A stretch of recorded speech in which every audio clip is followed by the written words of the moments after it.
Alrighty, ladies and gentlemen, we are back for the final round of Week 1, Season 2 of Custom Game Nights, and I'm joined once again by Gino. Gino, have you recovered from that last round?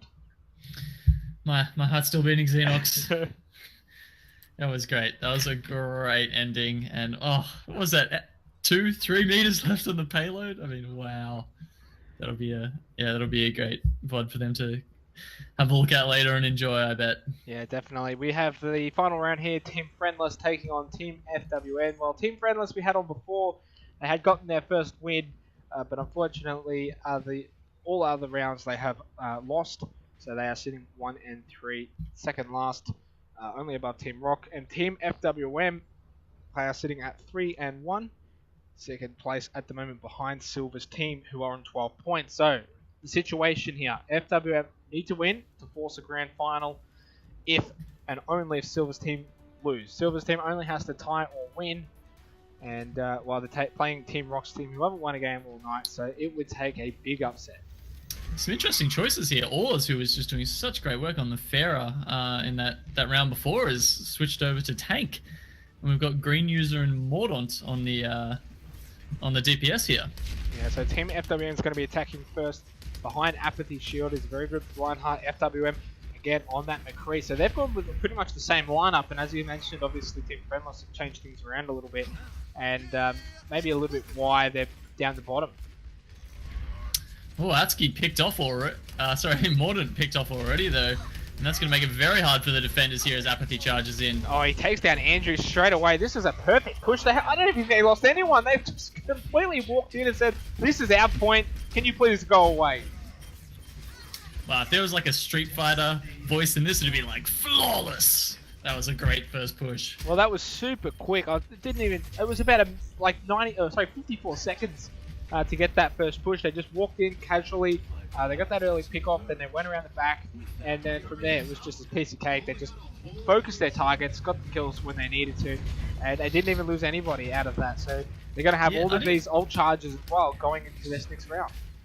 I didn't quite catch how Mordaunt got picked out, but he was obviously way out of position there to go down that early, and then yeah, it's very hard to win a 5v6. So up top at the moment is Mordaunt. Speaking of him, he's got that Riptide. Wondering if he will try to use it. Here we go. Here's the Riptide. We're going for a ride. He's gone around the backside. Can he get the double kill? He's going to get a Katsuki, as unfortunately Aqua did get inside the building just in time, and then it takes down Green User. So the blue team, Team Friendless, they're starting to get onto this payload at least and stop it, as FWM pretty much steamrolled to this point, and now this is the first point of the game where it's going to stop a little bit. Oh, Kaiser did a good job taking out the Junkrat there on the top, who was lobbing down so much damage. And that's an interesting D.Va ult there going in the middle of the building. That's not going to get anyone or space anyone out. But they're still pushing the payload forward, even though there's so many people from Team Oars. The Graviton Surge comes out, and the ultimate from Akatsuki, he's right on top of it, but the Tranquility is going to be able to absorb all of that damage. That was intense. If they didn't have that Tranquility, it would have been a quadra kill. FWM taking down Mordaunt anyway, as Aqua took down Lanky. FWM just keeps going. He got a double kill just then as well, taking down Great User and Andrew, and they get the second point just that easily. It's almost like they've got their ultimates, use them, get kills, move payload. Yeah, Team Friendless playing a bit scared there. There was a lot of them. They should have been able to contest, but they just kept pushing back until FWM just went in and picked them off. And, well, 5 minutes to go to get this final point. They'd be really happy with this time so far, as Team Friendless really struggle street right now, as Akatsuki just walked right into Orz's face, and just one pump with the head, he went down like an absolute pancake. And they are just turning the corner here. This is looking like it's going to be over pretty quick.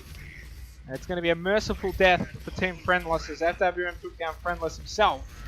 And this payload there is just not being contested. The Graviton Surge is going to keep them off the point as well. Akatsuki took down Mordaunt. Akatsuki took down Andrew. Can Akatsuki get anyone else? He's trying to take down Lanky. The Earth Shatter came out from Oars, but there was absolutely no one else there. There was nothing that was going to follow it up.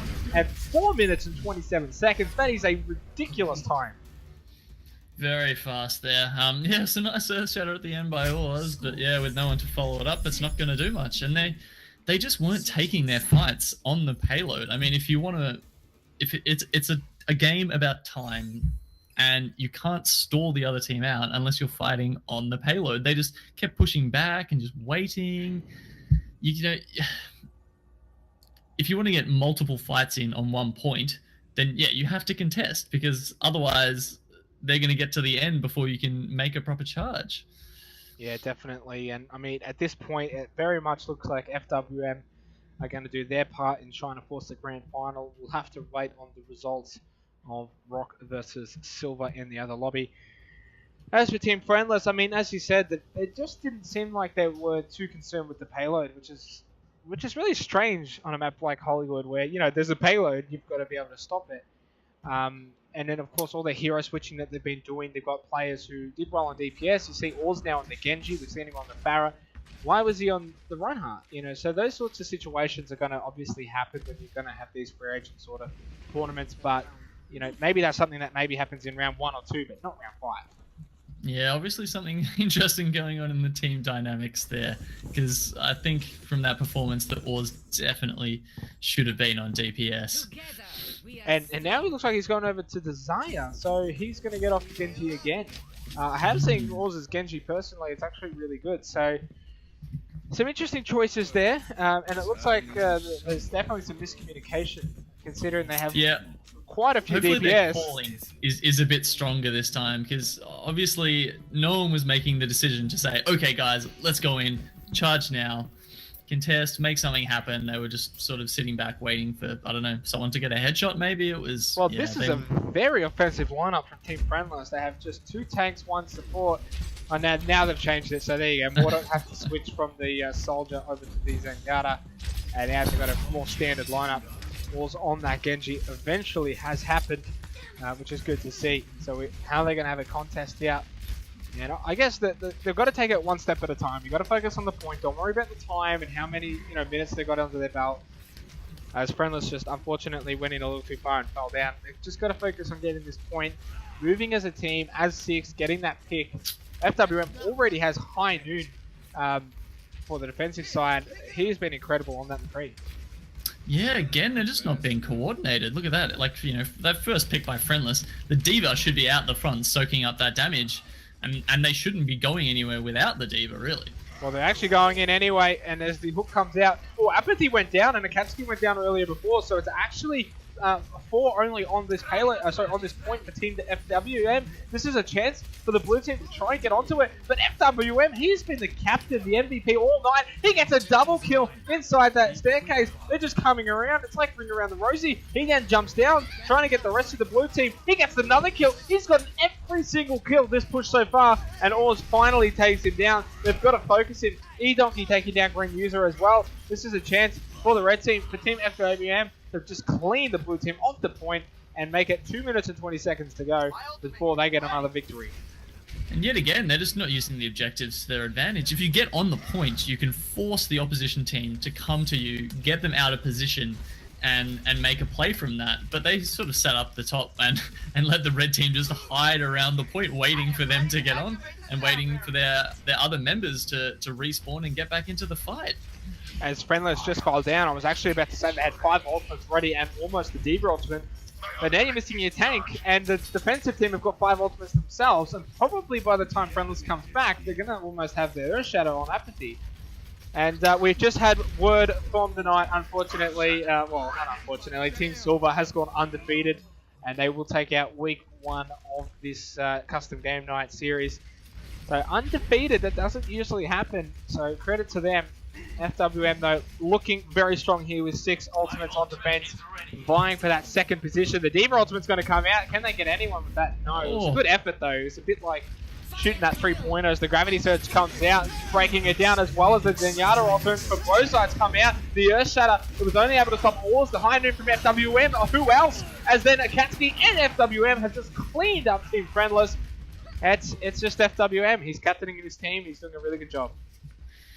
Yeah, great teamwork there. Apathy shielding Akatsuki from the high noon as he comes in to clear it up with his Death Blossom, and yeah, FWM starting off with the 2 kills.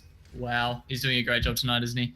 Well, he's been amazing, and I've seen him on that McCree, and this is probably a reason why he chose to be a captain tonight. Of course, all of the captains tonight put in on the spreadsheet said they actually wanted to lead their teams, which was really good to see.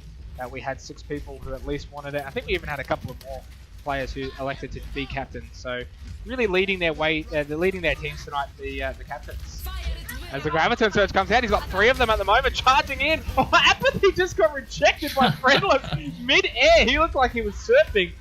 It doesn't matter though, they're going to go down pretty comfortably anyway. And with 14 seconds left on the clock, this is going to be a quite comfortable victory to end off week 1. So pretty standard formalities here from FWM's team. Team Friendless just couldn't get it to go their way tonight. I don't know what Lanky was doing there. He could have easily charged in on Diva to at least force an overtime. But obviously they've had enough, and that's the end. So the GGs come out. Round 5 is all but over. FWM, they at least get 2nd place. So credit to them tonight. They did really, really well, going 4 wins and just the 1 loss. Team Friendless, well, they get the 1 win at least in the book in what was a really good King of the Hill battle. I believe against Team Rock. So High Noon coming from FWM. He was just amazing this game though. He was the difference maker. He's great. So yep, I guess the night goes to Team Silver. I did catch a little bit of their game before I came onto cast. Silver, the man himself, was doing some amazing Reinhardt charges. So I'm sure there were a lot of those tonight that won his team the night. Yeah, definitely. So it was a great week 1. It's good to be back. Season 2, of course, started a little bit earlier. We planned this Saturday, obviously the Season 2 to be released. I think it was meant to be Tuesday, and then it came out super early. And so it's a little bit weird that we're starting this now, but here we are. It's really good to have you on tonight, Genome. We also had Geimer on tonight, which was really good to have some great casters come on. Yeah, it was good fun. Xenox. And yeah, and if you want to plug your Twitter, yes, at GenomeGG. Give me a follow, and I'll I don't know, not much really. haven't been tweeting enough lately. I should probably get back on that. Hey. And obviously at the bottom of the screen, as you can see, I've gotten on the Twitter bandwagon at Xenox OW. Week 1 under the in the end of the books, it's done. Week 2, of course, will be next Saturday. And this is a 10-week series, of course. The final week has that prize pool, of course, that we had at the end of Season 1. We had a massive turnout for that, which was really good. Everyone wants the monies. But week 1's in the books. Congratulations to Team Silver. They will go up on the Hall of Fame. And, of course, for those who are in the Discord, we'll be doing the MVP. Thanks again to all the viewers who came tonight. I think we had mostly around 20 viewers, which was really nice to see, considering that most of this is in-house. So we're out, and we'll see you next week. See you.